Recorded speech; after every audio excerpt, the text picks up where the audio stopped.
Olá, pessoal. Dando continuidade ao curso de Física de Materiais, hoje a aula será sobre microscopia eletrônica de varredura e microscopia eletrônica de transmissão.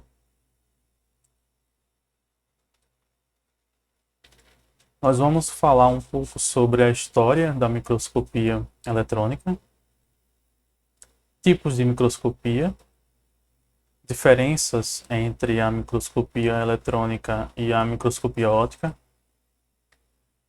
o princípio de funcionamento do microscópio eletrônico, aspectos teóricos da microscopia eletrônica, os processos resultantes da interação do feixe eletrônico com a matéria, a formação de imagem, preparação de amostras e um pouco sobre análise de imagens e coleta de dados. Bom, em 9 de março de 1931, Ernest Ruska e colaboradores apresentaram o primeiro microscópio eletrônico. Como a gente observa nessa imagem, de um microscópio eletrônico de transmissão que foi construído por Ruska. Ruska é o que está de branco e ao lado dele é o Max Knoll, que era orientador dele, foi orientador de doutorado dele. Bom, eles demonstraram a utilização prática de lentes eletrônicas. No experimento, eles obtiveram uma imagem da superfície, de uma superfície de cobre e ouro. E em 1935, o Max Knoll descreveu a concepção do que seria o microscópio eletrônico de varredura. Em 1938, o Manfred van Arden desenvolveu o primeiro MEV, adaptando bobinas de varredura ao microscópio eletrônico de transmissão. Vamos falar então um pouco sobre o microscópio eletrônico de varredura.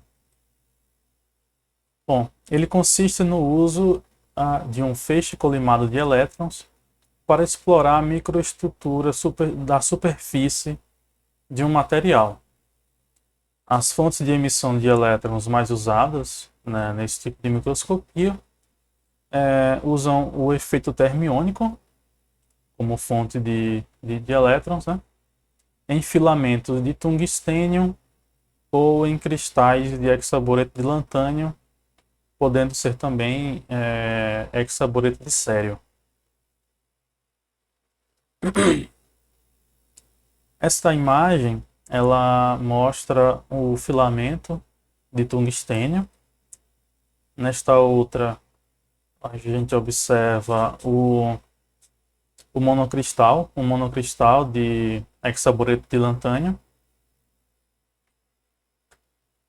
Nessa terceira imagem, a gente observa o processo de ejeção dos elétrons, que são acelerados através de uma diferença de potencial, chamada de tensão de aceleração.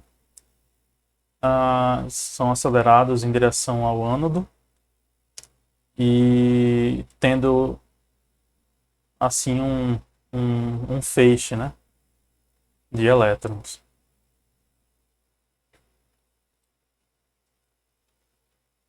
Vamos falar um pouco sobre efeito termiônico.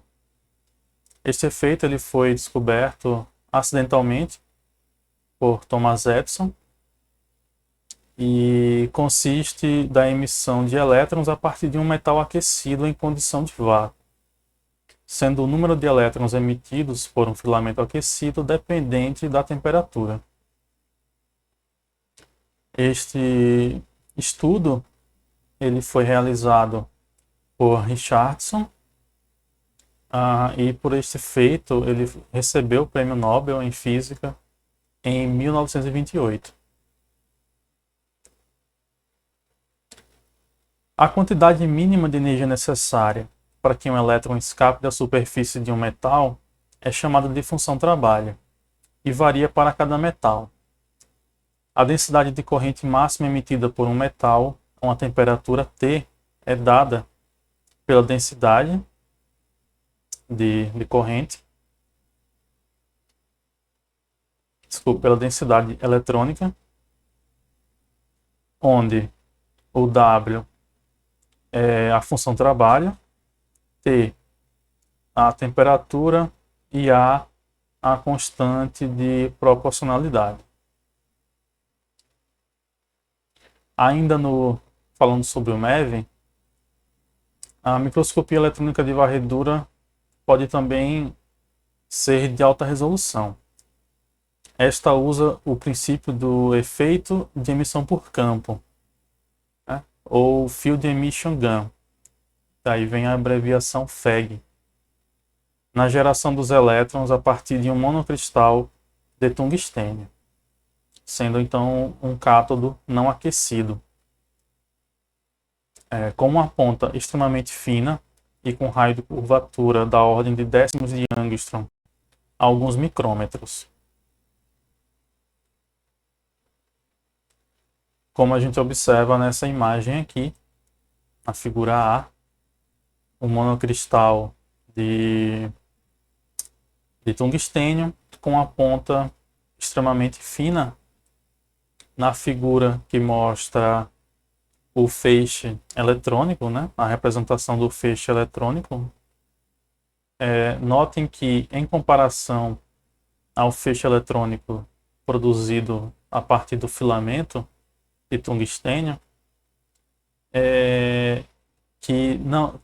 que este feixe é muito mais colimado do que o feixe produzido com o filamento.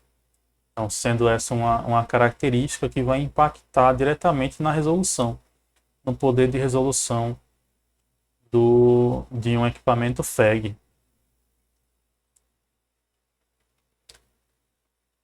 Bom, o efeito de emissão por campo, né, foi estudado por Fowler e Norrie em 1928 e ocorre quando campos elevados, né, campos elétricos elevados, da ordem de 10 a 7 e entre 10 a 7 e 10 a 8 volts por centímetro, estreitam a barreira potencial na interface entre o material e o vácuo, sendo suficiente para aumentar a probabilidade de tunelamento do elétron, sendo então um efeito de tunelamento. Vamos falar um pouco sobre as fontes de elétrons, comparando o filamento de tungstênio, o cristal de hexaboreto de lantânio e o FEG. Algumas características são mais importantes para a gente citar agora, como o brilho. Notem que o brilho da fonte FEG é muitas vezes maior do que o filamento de tungstênio e o cristal de hexaboreto.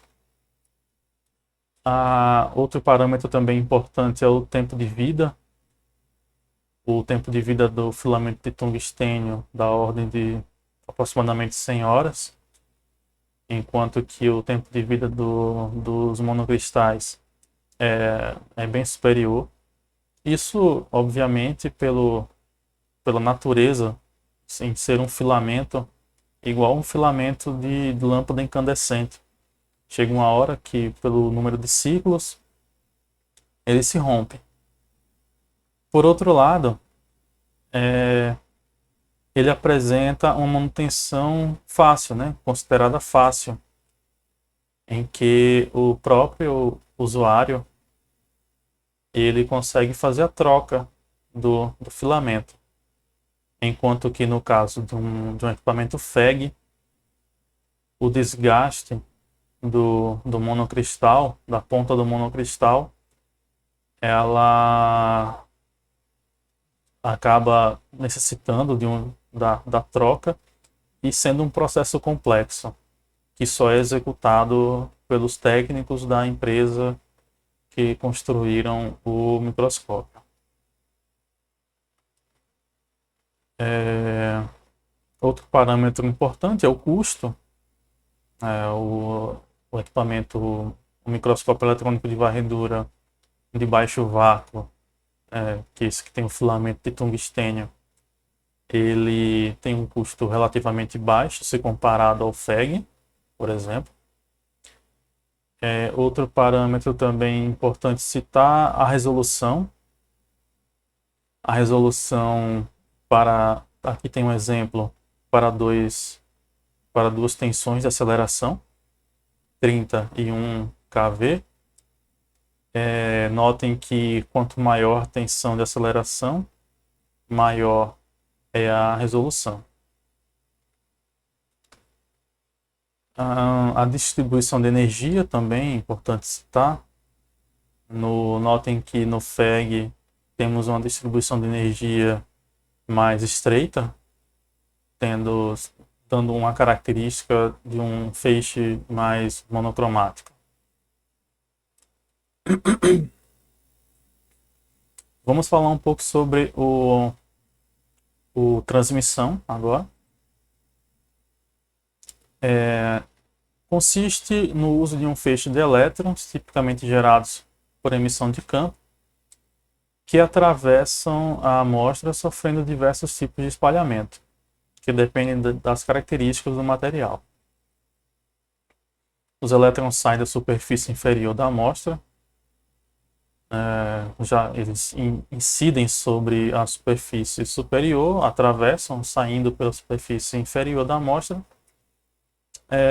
com a distribuição de intensidade e direção controladas pelas leis de difração impostas pelo arranjo cristalino dos átomos na amostra. Os feixes resultantes da interação com a amostra, combinados através da lente objetiva, possuem informações internas do material analisado, como a estrutura cristalina e também sobre a morfologia e defeitos.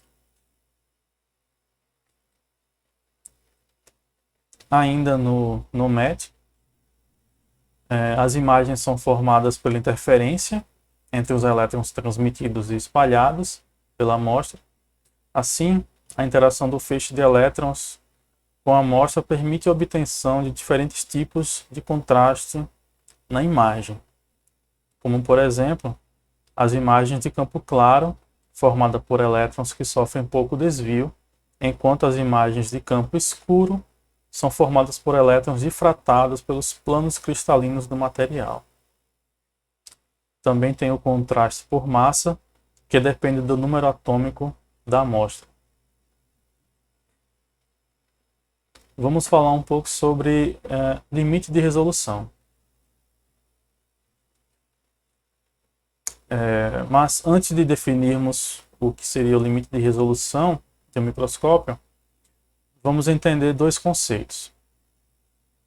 O conceito de magnificação e o de campo de visão. A magnificação é o número de vezes que a imagem do objeto é aumentada ou ampliada. Já o campo de visão é o tamanho da imagem no monitor e está relacionada à área escaneada pelo feixe de elétrons. Dessa forma, a magnificação ela é dada por esta razão: tamanho do monitor por campo de visão. E o que seria o campo de visão? O campo de visão é o tamanho da imagem no monitor, sendo esta proporção que garante que a magnificação observada vai independer do tamanho da tela utilizada no equipamento.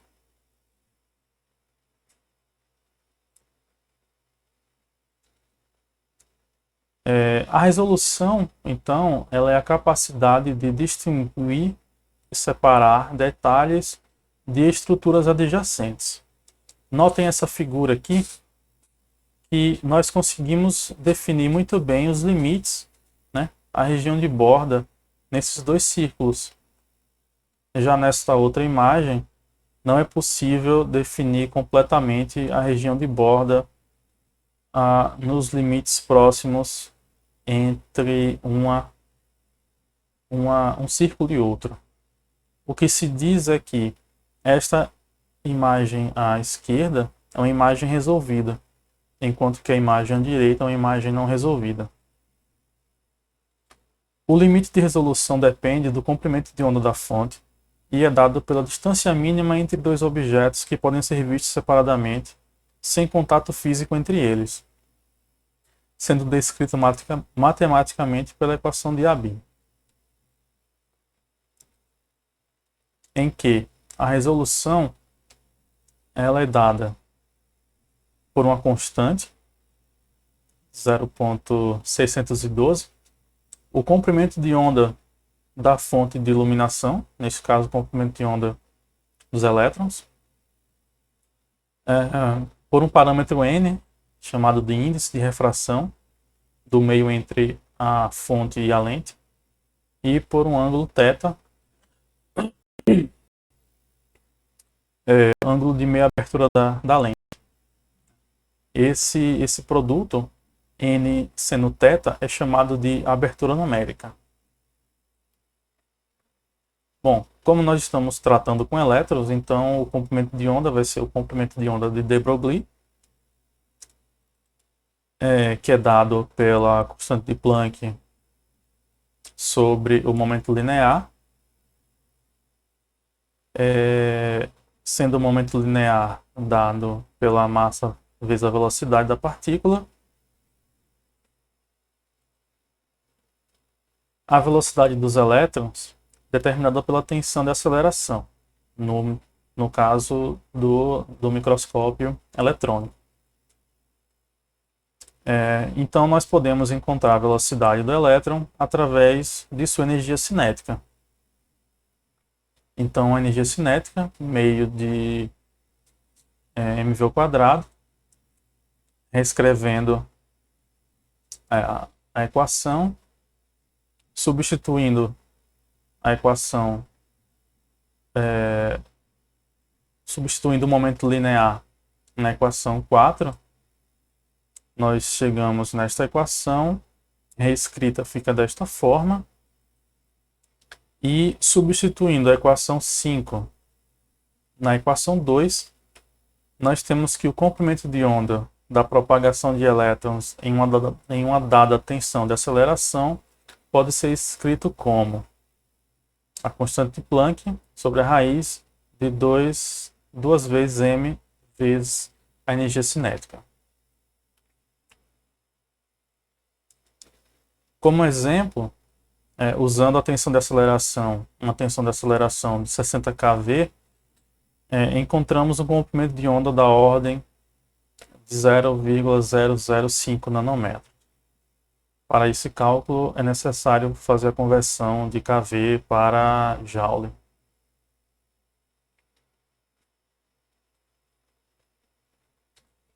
Vamos falar agora um pouco sobre os microscópios que estão presentes no Centro Multiusuário de Nanotecnologia da UFS, na qual vocês podem acessar neste site.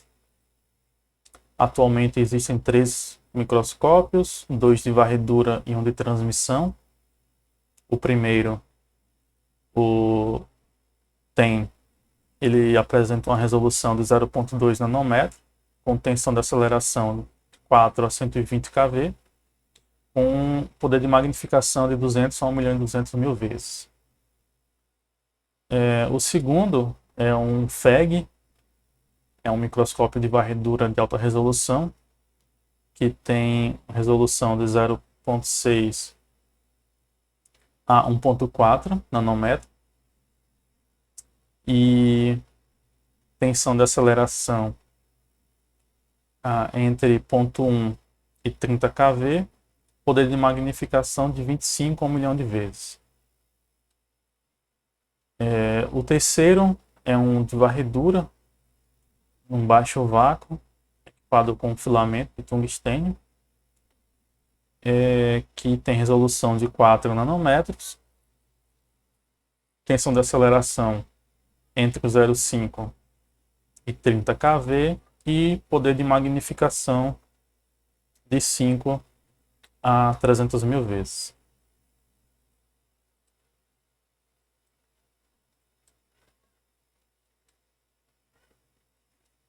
Bom, vamos falar um pouco sobre a diferença, as principais diferenças entre microscopia eletrônica e microscopia óptica. A principal, existem várias, mas as principais, o comprimento de onda do feixe, a forma de interação do feixe com a amostra, a distribuição de energia, enquanto que o feixe eletrônico ele é monocromático, a luz branca é utilizada na microscopia óptica. O feixe eletrônico ele é mais colimado, existe a facilidade na deflexão do feixe, na coerência, e tudo isso resulta em uma resolução muito maior na microscopia eletrônica do que na microscopia óptica. Vamos falar agora um pouco sobre os aspectos teóricos da microscopia eletrônica. Em 1924, de Broglie demonstrou o dualismo onda-partícula e, por conseguinte, que o comportamento da onda de um elétron é função de sua energia. Assim, a energia pode ser comunicada a uma nova partícula carregada por meio de um campo elétrico acelerador, neste caso, a tensão de aceleração. Assim, sob uma voltagem suficientemente grande, como por exemplo 60 kV, elétrons de comprimento de onda extremamente curtos, da ordem de 0,05 nanômetro e, portanto, de poder de resolução potencialmente alto, como uma fonte de iluminação, podem ser produzidos. Devido à sua carga, os elétrons podem ser focalizados, defletidos por campos eletrostáticos ou eletromagnéticos, sendo então capazes de formar imagens. Eles possuem, portanto, características essenciais necessárias a um microscópio de alta resolução. Como resultado, tem-se atualmente equipamentos entre MeV e TEM que podem alcançar magnificações superiores a 1 milhão de vezes, observando, claro, a profundidade de campo compatível com a observação. Além da microestrutura, microscópios eletrônicos também podem fornecer imagens com análise de composição.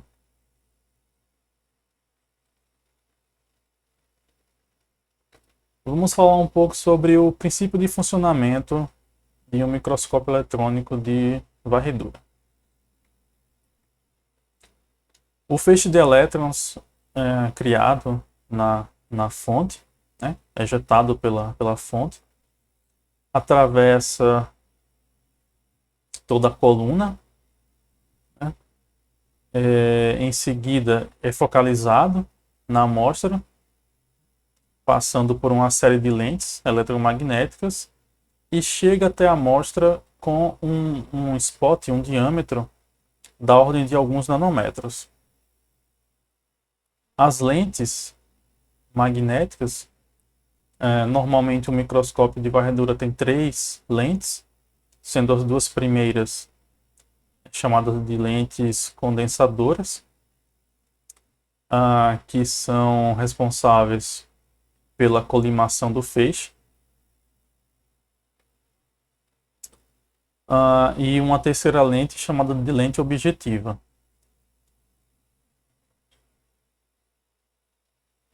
O feixe de elétrons, ao atingir a amostra, geram efeitos que podem ser detectados pelos detetores de elétrons secundários, elétrons retroespalhados, raio-x, e convertidos em um sinal de vídeo. No sistema de lentes, as três lentes, tipicamente existem três lentes, como eu já tinha falado, sendo a última delas a lente objetiva, são responsáveis pela redução do diâmetro do feixe e focalização sobre o feixe ou sobre a amostra, reduzindo os efeitos de aberração esférica. No caso, essa última lente, a lente objetiva, é ela que é responsável pelo efeito de correção da aberração esférica. Esse efeito é um efeito que ocorre também em ótica geométrica e ocorre quando o feixe, os elétrons passam próximos às bordas internas das lentes e sofrem deflexão maior do que, em um ângulo maior do que os elétrons que passam mais ao centro. Isso causa uma diferença de fase e prejudica a focalização do feixe na amostra. Já as bobinas de varredura, elas defletem e controlam o ponto de impacto dos elétrons sobre a amostra. Normalmente elas estão contidas mais acima, um pouco acima da lente objetiva ou então na própria lente objetiva. E elas também são responsáveis pela correção do astigmatismo e da abertura final do feixe. O astigmatismo, neste caso aqui, ele ocorre quando se tem uma assimetria no campo magnético gerado. Então, as bobinas de deflexão, elas atuam criando um campo, gerando um campo magnético que corrige a assimetria, a assimetria no campo da lente objetiva.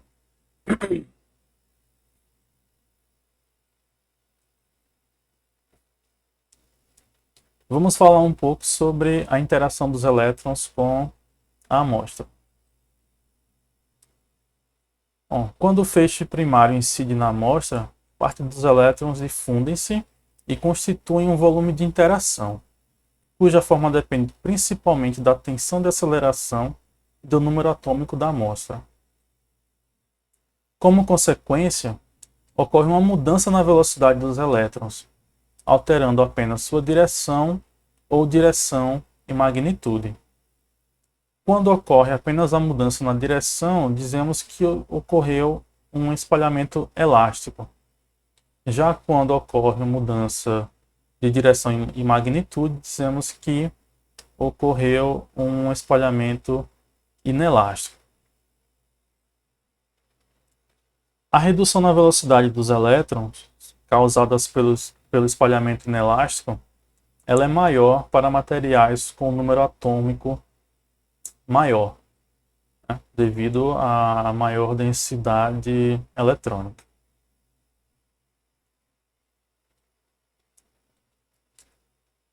Nesta imagem é mostrada uma simulação de Monte Carlo, né? Ela foi obtida através de uma simulação de Monte Carlo, o que seria o feixe primário incidindo sobre uma superfície de 4 materiais diferentes e o efeito gerado no volume de interação. Notem que os elementos são carbono, ferro, prata e urânio.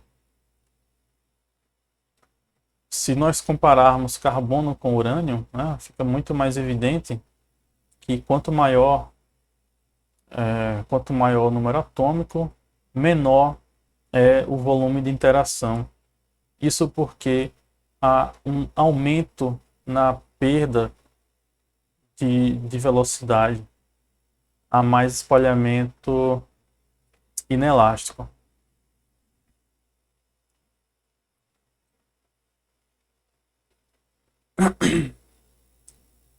A redução na velocidade dos elétrons, causada pelo espalhamento inelástico, é maior para materiais com maior número atômico.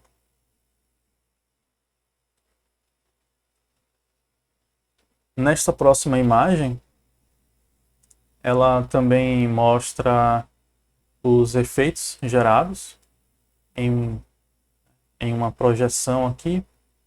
Temos que logo abaixo do feixe de elétrons primários, temos os elétrons OG, a área de formação de elétron OG, de maior probabilidade, né, para essa ocorrência. Em seguida, elétrons secundários, depois elétrons retroespalhados e o raio-x característico. Sendo o raio-x característico em uma região do volume de interação, né, uma região mais profunda do volume de interação. Notem também que temos duas comparações aqui. O volume de interação em uma alta e uma baixa voltagem para elementos leves e pesados. A principal diferença aqui é na região de raio-x característico e de elétrons retroespalhados, quando se tem uma baixa voltagem.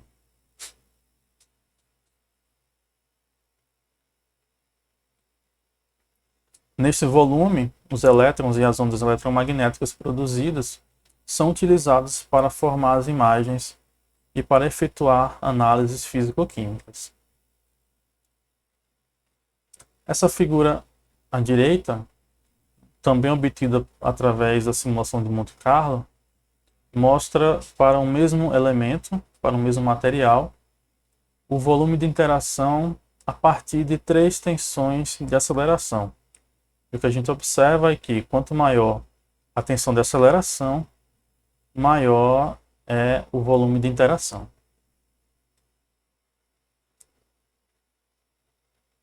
Vamos falar da interação dos elétrons com a amostra.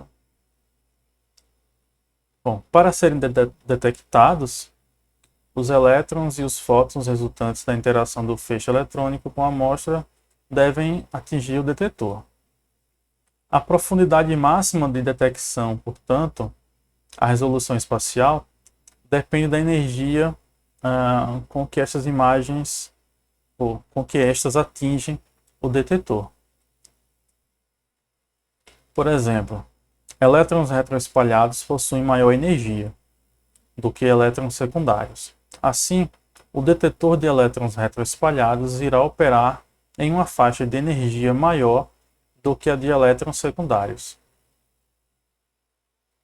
que trabalhará em uma faixa menor de energia. A imagem formada a partir de um sinal capturado na varredura eletrônica de uma superfície apresenta diferentes características, uma vez que a imagem resulta da amplificação de um sinal obtido de uma interação entre o feixe eletrônico e a amostra.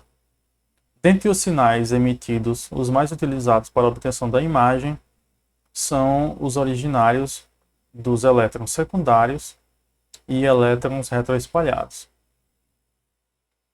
Vamos falar agora um pouco sobre a microscopia eletrônica de transmissão. No microscópio eletrônico de transmissão, a imagem é formada através da passagem do feixe de elétrons pela amostra. O feixe de elétrons incide, então, sobre o detetor, formado por uma tela fluorescente e um conversor fotodetetor. Assim, a diferença de densidade eletrônica que chega ao detetor é convertida em densidade de corrente.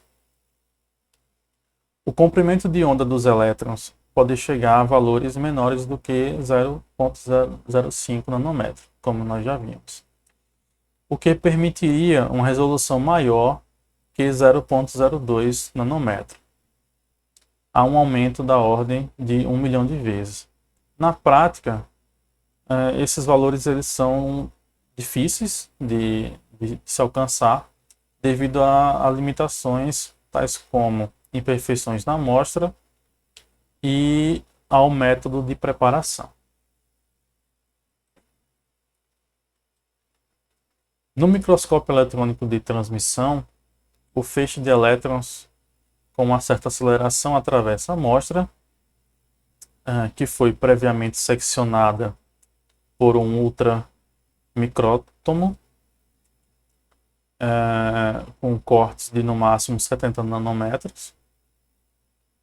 Os elétrons vão se comportar de maneira diferente de acordo com os metais na amostra, alguns ficando retidos e outros passando direto e com velocidades diferentes. Assim, um detetor de elétrons os recebe e transmite para a tela em forma de uma imagem com tons de cinza. Uma característica própria do microscópio eletrônico de transmissão é a altura da coluna de vácuo. Isso é para que os elétrons ganhem aceleração suficiente para gerar imagem, ao se chocarem com a amostra. Uma observação é que, a depender da aceleração, da tensão de aceleração,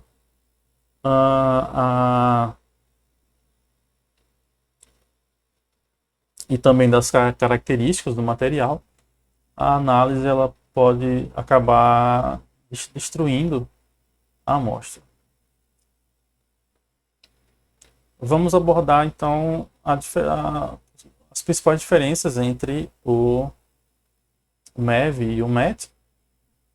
Nós temos que na microscopia eletrônica de transmissão, como o próprio nome diz, o feixe eletrônico ele é transmitido, enquanto que na microscopia eletrônica de varredura o feixe ele é espalhado.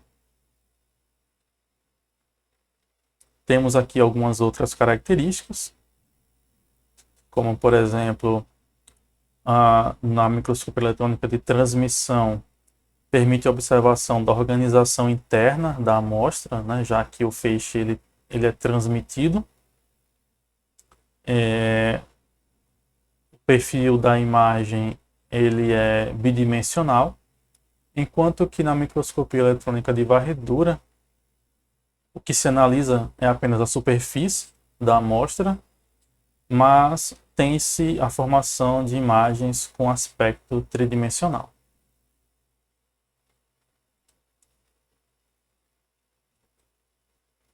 No microscópio eletrônico de varredura, as imagens são formadas com aspecto tridimensional, como já foi citado, sendo possível ter noção do volume e ainda visualizar a superfície da amostra. Isso se deve ao tipo de interação observada na formação da imagem. Essas duas figuras elas foram obtidas utilizando o MEV. Já no microscópio eletrônico de transmissão, as imagens são planas e têm aspecto de diferença de tom, sendo possível visualizar o interior da amostra, desde que essa ofereça a possibilidade de transmissão do feixe eletrônico, sendo possível então analisar a área da amostra. Essas duas próximas figuras elas foram obtidas através da microscopia eletrônica de transmissão. A figura da esquerda mostra o interior da partícula, enquanto que na figura da direita, devido à característica do material, o feixe eletrônico ele não foi transmitido. Então o que se observou é apenas a região de contorno. Bom, vamos falar um pouco sobre os efeitos gerados a partir da interação do feixe primário de elétrons com a amostra. O feixe de elétrons interage com a região de incidência da amostra, até uma profundidade que varia de 1 a 6 micrômetros, dependendo da natureza da amostra. A região é chamada de volume de interação, como nós já falamos, o que gera os sinais que são detectados e utilizados para formar a imagem e análise de composição.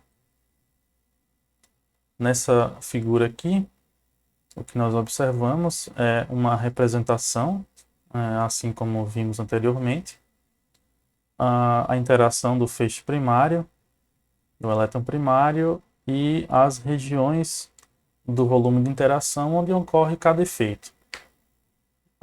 Elétrons secundários, retroespalhados e raio-x característico. Está faltando os elétrons Auger.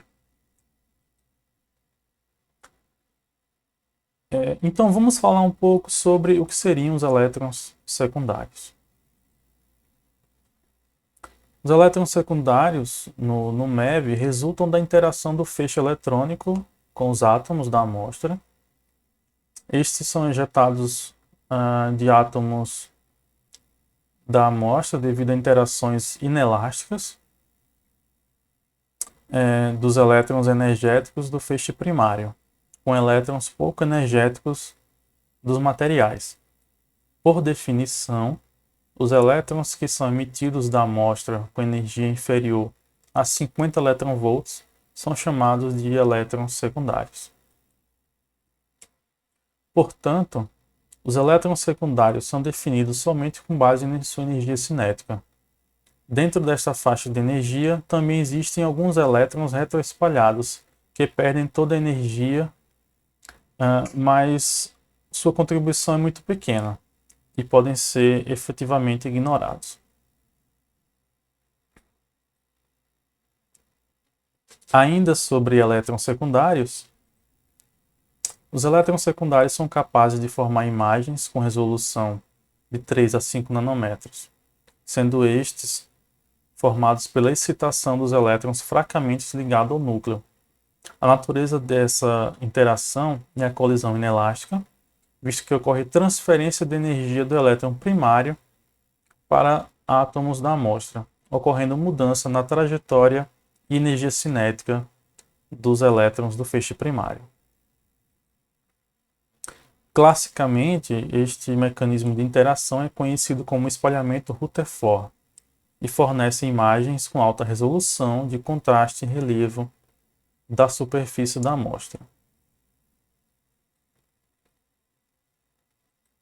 Ainda sobre elétrons secundários, nos equipamentos MEV, apenas os elétrons secundários próximos à superfície podem ser detectados devido ao livre caminho médio, sendo este dado pela distância média percorrida por um elétron sem que este não experimente nenhuma colisão.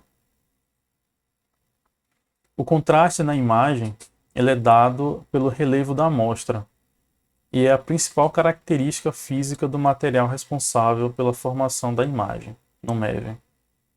Os elétrons secundários, elétrons de baixa energia, gerados pela interação elétron-átomo da amostra, têm livre caminho médio da ordem de 2 a 20 nanômetros. Assim, somente aqueles gerados próximos da superfície podem ser detectados, estando ainda vulneráveis à absorção pela topografia da amostra. Vamos falar então um pouco agora sobre os elétrons retroespalhados. Por definição, estes possuem energia que varia entre 50 eletronvolts até a energia do elétron primário. Os elétrons retroespalhados, com energias próximas à do elétron primário, são aqueles resultantes de interação predominantemente elástica. Neste caso, ocorre mudança em sua trajetória, sem que ocorra variação em sua energia cinética, sendo estes responsáveis pela maior parte do sinal de elétrons retroespalhados. Os elétrons retroespalhados de alta energia, por serem resultantes de uma simples colisão elástica, provêm de camadas mais superficiais da amostra, Logo, se somente este tipo de elétron for capturado, as informações de profundidade contidas na imagem serão poucas, se comparadas com a profundidade de penetração do feixe.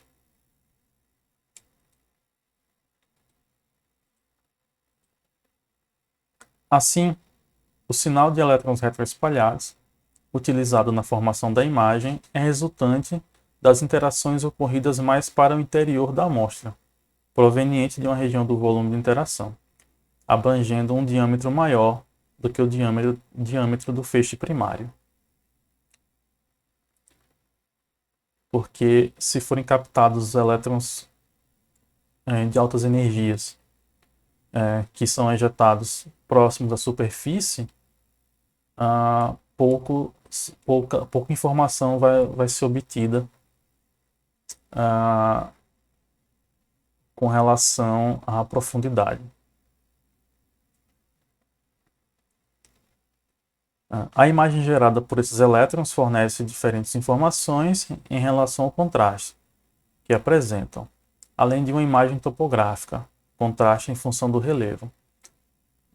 Também pode-se obter uma imagem de composição, contraste em função do número atômico dos elementos presentes na amostra. Por outro lado, a resolução da imagem gerada por estes elétrons é pior do que a resolução da imagem correspondente aos elétrons secundários. Bom, efeitos gerados a partir da interação do feixe primário de elétrons com a matéria. Além dos que nós já citamos, elétrons retroespalhados, raio-x característico, elétrons secundários, também temos o raio-x de Bremsstrahlung, a catodoluminescência, raio-x característico, a corrente gerada, elétrons transmitidos e elétrons espalhados elasticamente, além dos elétrons Auger, que nós também vamos falar. Bom, a incidência de um feixe de elétrons sobre a superfície de um material dá origem a uma série de sinais, como nós acabamos de ver. Já sabemos já sabemos que a maior diferença entre os elétrons secundários e retroespalhados é a energia cinética. Vamos então agora atentar aos demais fenômenos. Falar um pouco sobre radiação característica. O elétron primário interage com os elétrons de camadas mais internas do átomo, causando a ejeção do mesmo e deixando uma vacância nesta camada. Assim, dizemos que o átomo ficou, então, em um estado energético, cuja tendência é voltar ao estado fundamental através de uma série de transições permitidas dos elétrons de camadas externas para preencher o vazio das camadas internas, como a gente vai ver aqui. A gente tem que o elétron primário, ele interage com um elétron da camada mais próxima ao núcleo, fazendo com que um elétron da camada mais interna seja ejetado, né? Um elétron da órbita interna seja ejetado, e o elétron primário ele é espalhado, né? Sendo então o elétron retroespalhado. Após esse processo, né, tem-se a vacância de um elétron na camada mais próxima ao núcleo, e então um elétron de uma camada mais externa, ele transiciona, ele relaxa para a camada mais interna. E pode ocorrer a emissão de um fóton, né? ocorrendo a emissão de um fóton. A partir daí, temos dois processos que podem ser gerados. A emissão de um elétron Auger, que é o quê? Quando existe a vacância de um elétron nessa camada mais externa, essa diferença de energia acaba ejetando um outro elétron, ou então a diferença de energia ela pode ser emitida na forma de um fóton de raio-x. Essa probabilidade da emissão desse excesso de energia se dá pela emissão Auger ou pelo fóton de raio-x vai depender do número atômico do elemento a qual o elétron foi ejetado. Nós vamos ver uma comparação mais à frente.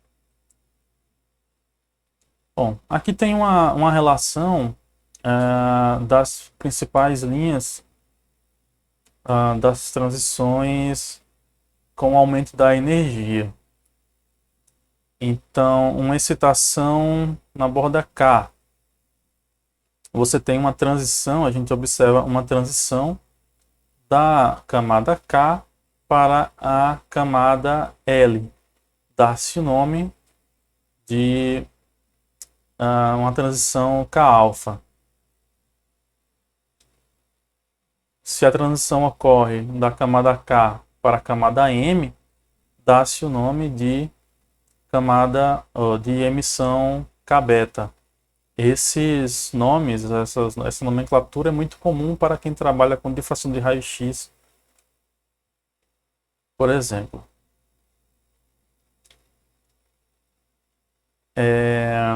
A energia dos elétrons nas camadas eletrônicas são altamente definidas, com valores característicos para cada tipo de átomo.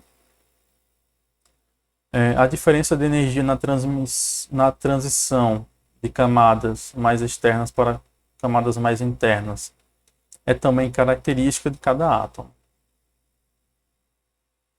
O raio-x característico é uma transição radioativa onde a diferença de energia é expressa como um fóton de radiação eletromagnética com energia específica. Então, como a energia de cada transição é específica, é possível fazer a identificação do elemento químico através da análise dessas emissões. Ainda aqui um pouco sobre a radiação característica. Tem um exemplo de um elétron primário que incide na camada, na L2, na linha L2, ejetando um elétron. Fica a vacância desse elétron na linha L2 e no processo de raio-x temos que um elétron de uma camada mais externa, ele ocupa essa vacância deixada pelo elétron que foi ejetado e ocorre a emissão de um fóton de raio-x. Temos também um outro processo que pode ocorrer, são processos que competem, que após a transição do elétron da camada externa para essa vacância deixada, a diferença de energia ela acaba ejetando um outro elétron. Nesse processo é dado o nome de elétron Auger. A diferença de energia devido à relaxação de um elétron de um nível mais energético para um nível menos energético pode também ser transferida a um outro elétron, que pode então ser ejetado do átomo. Este é um processo em que ocorre uma transição não radioativa, em que a diferença de energia entre uma camada e outra pode ser transmitida para um elétron de uma camada mais externa, causando a emissão de um elétron com energia cinética específica, né? Essa é a definição do elétron Auger.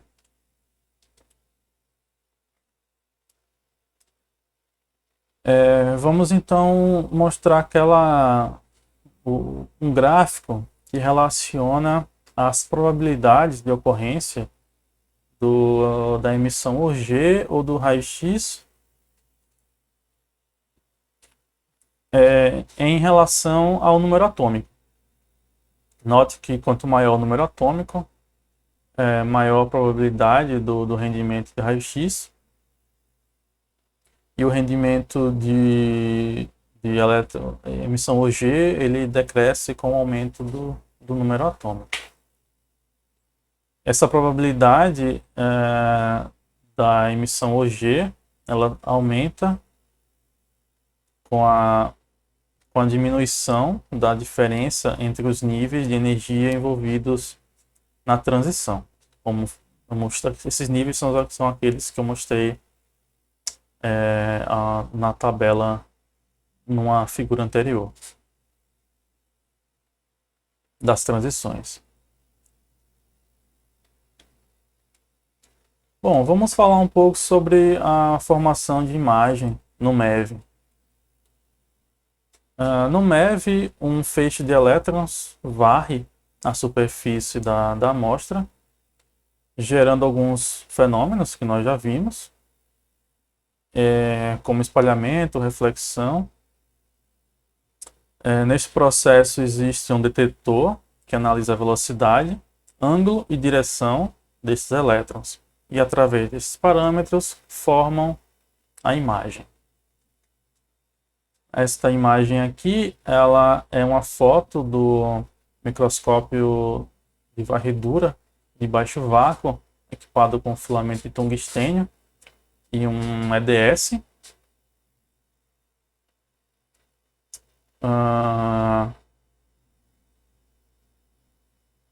Que está montado no Centro Multiusuário de Nanotecnologia da UFS.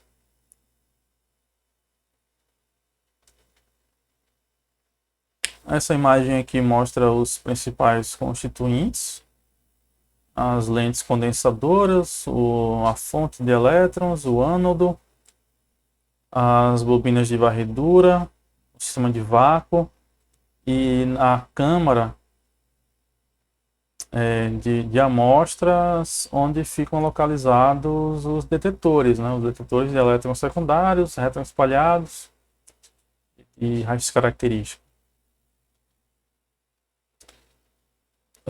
Sobre os elétrons ou os detetores de elétrons secundários, eles são formados por um cilindro de Faraday que é carregado de forma a atrair os elétrons.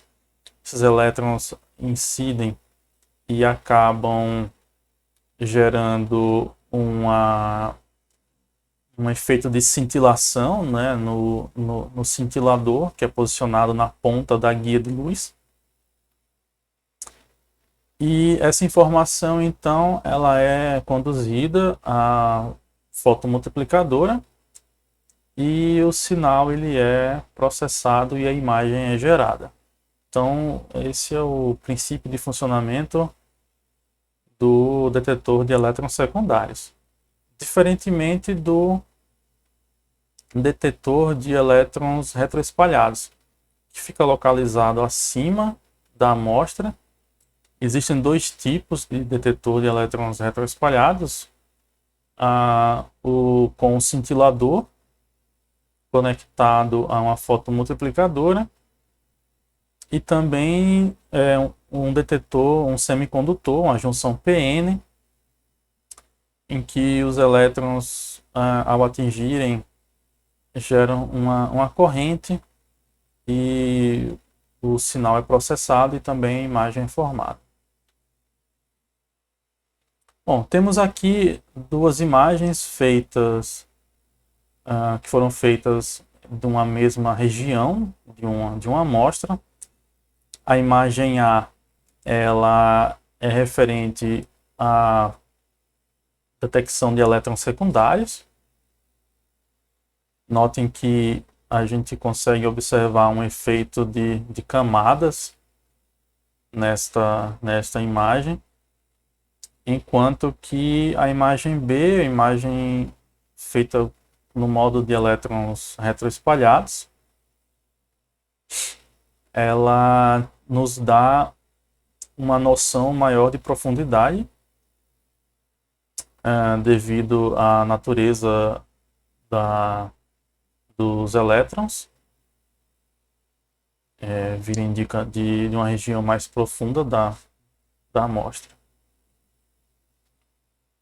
A gente consegue ter a noção de tridimensionalidade, né, observando essas imagens. Já no microscópio de transmissão, o feixe ele acelerado, né, o feixe de elétrons acelerados sob alta tensão, são guiados por lentes magnéticas e focalizados na amostra. Ao atravessarem a amostra, os elétrons sofrem interações que podem ser desvios, podem ser absorvidos, refletidos e transmitidos. Em geral, apenas os elétrons transmitidos são utilizados pelo detetor na formação da imagem.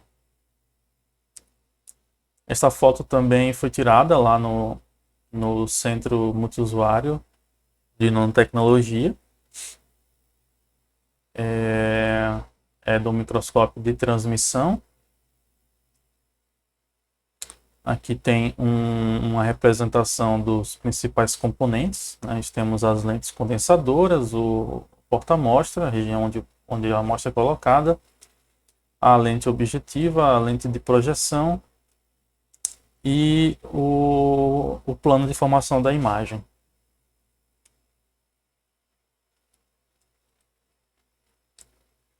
Quanto maior a espessura da amostra, ou maior for o número atômico, menor será o número de elétrons transmitidos, gerando uma região mais escura na imagem.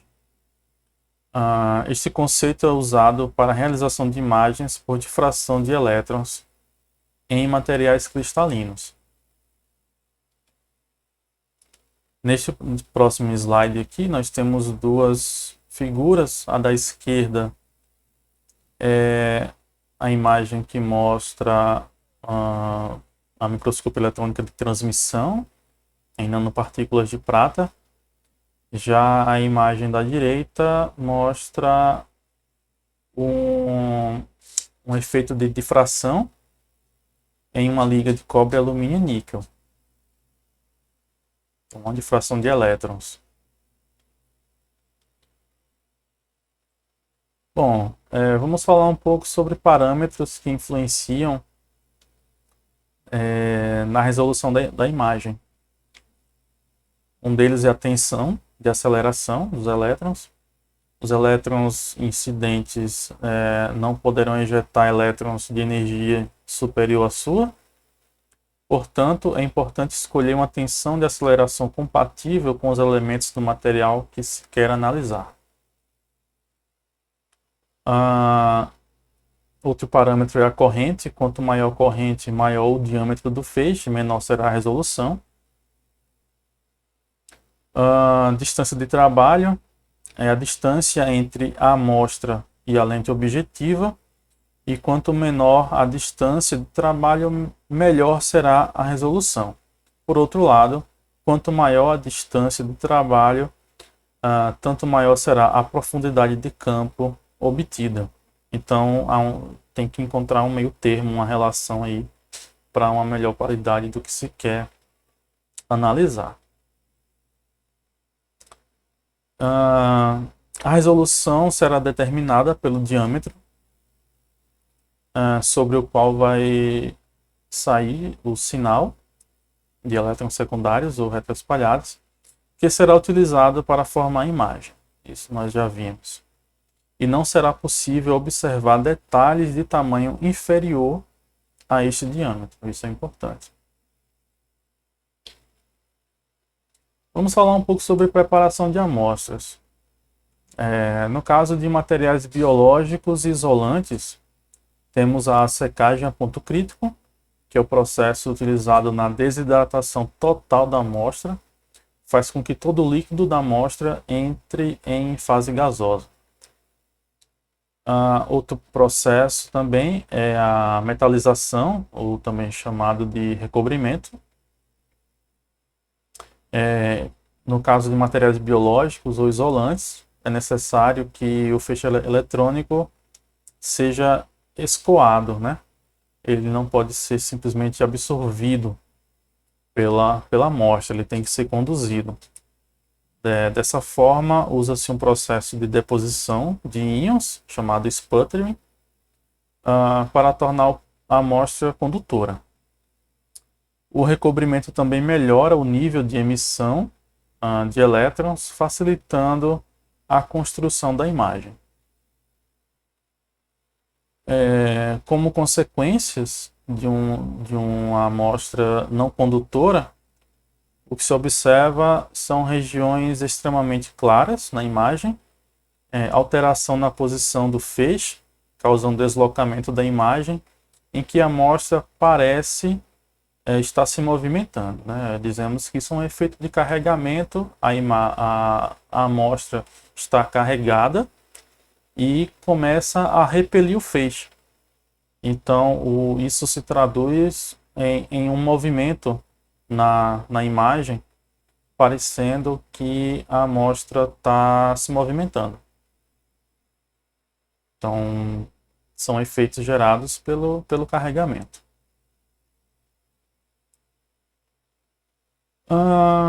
Vamos observar aqui duas figuras. A primeira mostra aparentemente uma cerâmica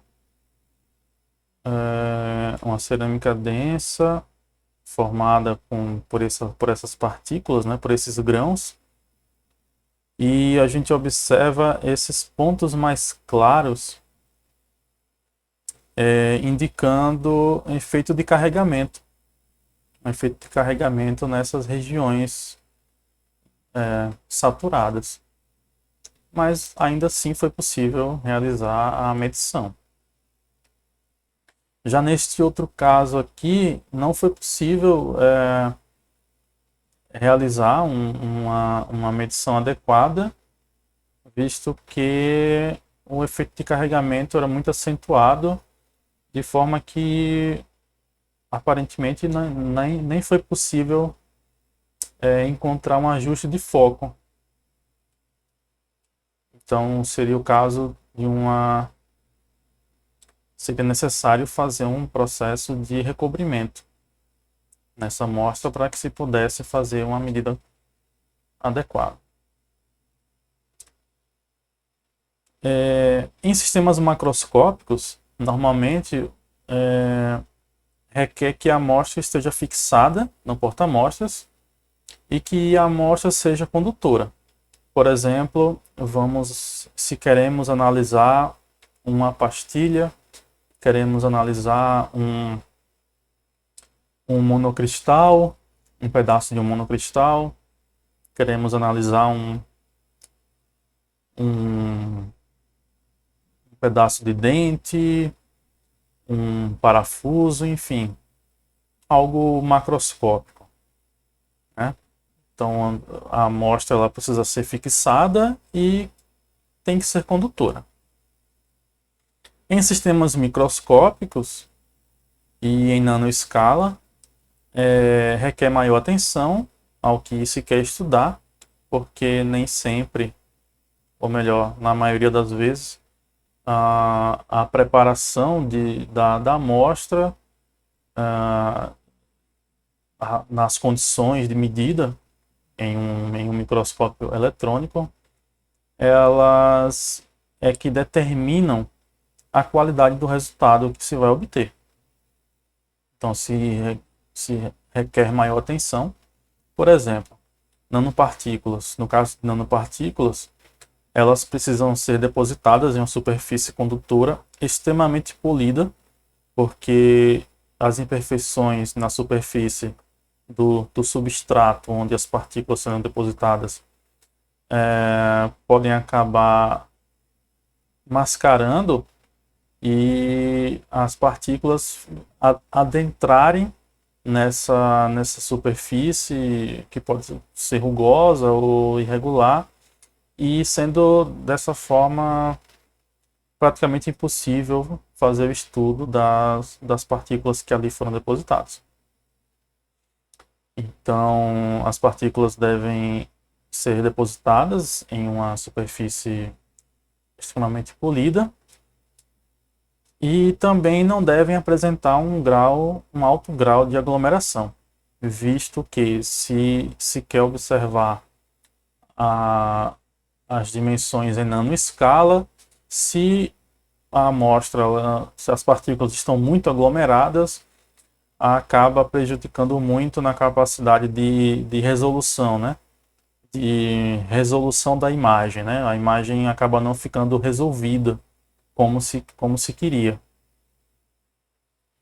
que é aquele conceito que nós vimos no início da aula.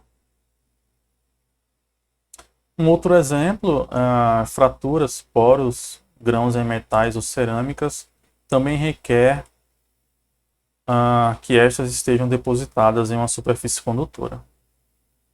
Bom, sobre aplicações, a microscopia eletrônica de varredura é utilizada em vários domínios científicos, em engenharia, arqueologia, na área médica e etc. Na ciência dos materiais, assim como na física, no estudo de metais, ligas metálicas, cerâmicas, polímeros, novos materiais, enfim.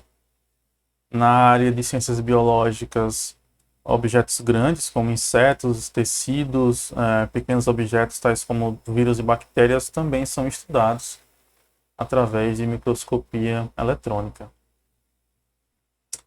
Solos e amostras de rocha também, em geologia e arqueologia. Nas ciências médicas, na determinação de doenças e desenvolvimento de novos tratamentos. As análises das imagens em microscopia eletrônica, na maioria dos casos, elas revelam na sua formação micro e nanoestrutural efeitos ou características que são responsáveis pelas propriedades que são observadas na forma macro, né?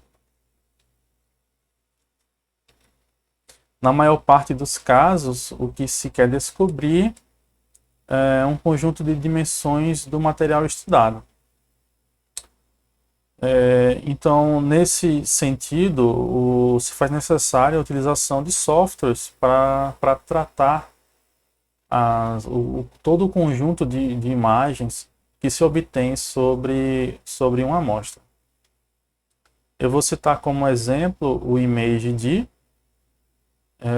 É um programa onde é possível fazer análise das imagens de microscopia eletrônica. Tem esse site para fazer o download. Existem também outros programas, como o Image Pro Plus, mas se não estou enganado, ele é pago, enquanto que o ImageD ele tem acesso gratuito. Bom, falando um pouco aqui sobre um trabalho que foi publicado em nosso grupo, utilizando a microscopia eletrônica, que tentou explicar um fenômeno que ocorria em um conjunto de amostras do ponto de vista das propriedades ópticas. E o que queria observar é se a nível de nanoescala existia alguma diferença.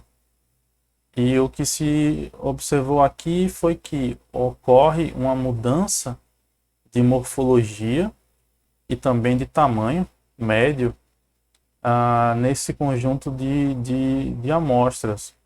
Na amostra A, B, C e D, observe que sai de um formato cúbico para um formato esférico e de um tamanho médio de 39 para 90 nanômetros.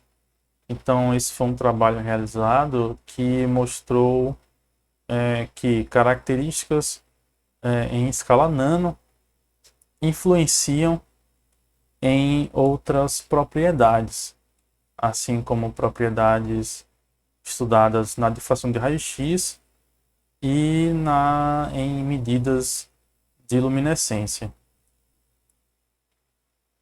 Bom, aqui estão algumas referências que foram utilizadas para preparar essa aula. Valeu, pessoal!